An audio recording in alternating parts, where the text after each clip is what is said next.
Hello, my friend. How are you? Біздің бүгінгі тақырыбымыз yet сөзі. Яғни осы сөздің қолданылуы.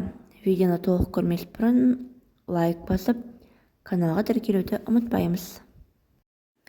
Әлі болмаған жағдайды көрсету үшін I haven't eaten breakfast yet.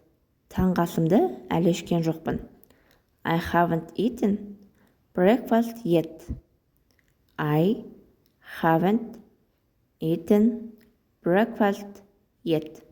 Таңғы асымды әлі ішкен жоқпын. He hasn't phoned me back yet. Ол маған әлі қайта қоңырау шалған жоқ.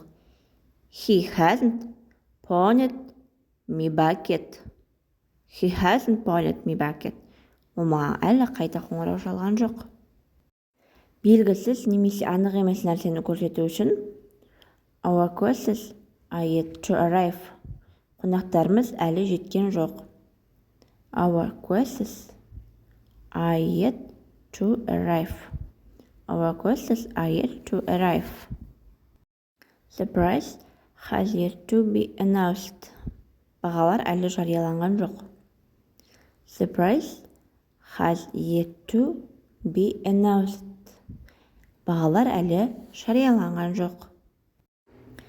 Жағдайдың жалғасып жатқаны көрсету үшін I have a lot more work yet. Менің әлі көп жұмыстарым бар.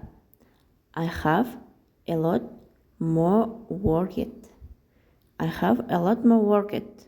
Менің әлі көп жұмыстарым бар. Yet бат сөзінің орнында қалай қолданылады, соған қарайық енді. Stella plays tennis well, yet her favorite sport is soccer.